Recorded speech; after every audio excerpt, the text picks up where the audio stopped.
Samajwadi party की तरफ से लगातार दावा किया जा रहा है कि वो लोकसभा के लिए 60 से कम सीटों पर बिल्कुल नहीं लड़ेंगे। उन्होंने कहा कि 60 सीटों पर किसी भी कीमत पर, चाहे किसी को भी गठबंधन में शामिल करें या ना करें, हम 60 सीटों पर लड़ने के लिए तैयार हैं। इधर कांग्रेस पार्टी कह रही है कि बीएसपी को नहीं लेते हैं तो कांग्रेस भी अकेले लड़ने के लिए तैयार है। यानी कि कुल मिलाकर उत्तर प्रदेश के अंदर कौन किसके साथ लड़ेगा, यह सब कुछ तो नामांकन या सीट बंटवारे के बाद ही तय हो पाएगा। क्योंकि राहुल गांधी निकल चुके हैं भारत न्याय यात्रा पर, दूसरी तरफ भारतीय जनता पार्टी जुटी हुई है लोकसभा चुनाव 2024 की तैयारियों में। सीट बंटवारा अभी तक इंडिया गठबंधन में हुआ नहीं है। इंडिया गठबंधन की बैठक में अभी तक क्या रणनीति बनी है किसी को पता नहीं है। इंडिया गठबंधन की एक भी रैली, एक भी सभा, एक भी संयुक्त रूप से जनसभा पब्लिक के सामने अभी तक हुई नहीं है। भारत जोड़ो यात्रा के बाद भारत को न्याय दिलाने की यात्रा शुरू करने जा रहे हैं राहुल गांधी। इसी के बीच नजर आ रही है समाजवादी पार्टी के प्रत्याशियों की सूची।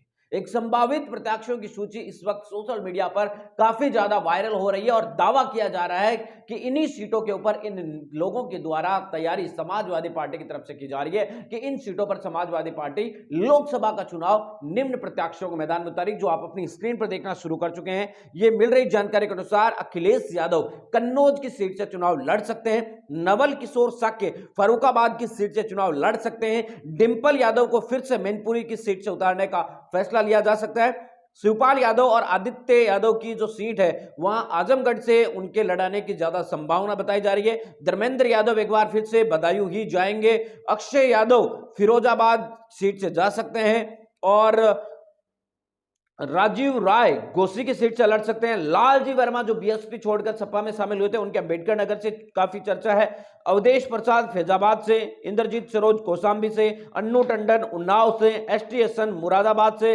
राम प्रसाद चौधरी बस्ती से, अफजल अंसारी जो बसपा के चुनाव चिन्ह से जीते थे अफजल अंसारी, लेकिन वो लगातार सपा के संपर्क है, उनके गाजीपुर से लड़ने की, रमाशंकर विद्यार्थी सलेमपुर से, नरेश उत्तम पटेल फतेहपुर से, एसपी सिंह प्रतापगढ़ की सीट से है वो चुनाव लड़ने की चर्चाएं काफी ज्यादा तेज है। कुल मिलाकर ये 18 से 20 प्रत्याशियों की सूची इस वक्त सोशल मीडिया पर काफी तेजी से वायरल हो रही है और इनमें से अधिकांश चुनाव लड़ेंगे, इसमें कोई दो शंका नहीं है। हालांकि सीट किसी के ऊपर नीचे हो सकती है, लेकिन इनके चुनाव लड़ने की संभावना सबसे ज्यादा है। यानी समाजवादी पार्टी तैयारियों में है लोकसभा चुनाव के लिए और इसको लेकर उन्होंने साफ कहा है कि वो 60 सीटों पर अपनी तैयारी कर रहे हैं। अब देखना दिलचस्प होगा कि कौन कितनी सीटों पर लड़ेगा। यह तो इंडिया गठबंधन की सीट बंटवारे के सामने आने के बाद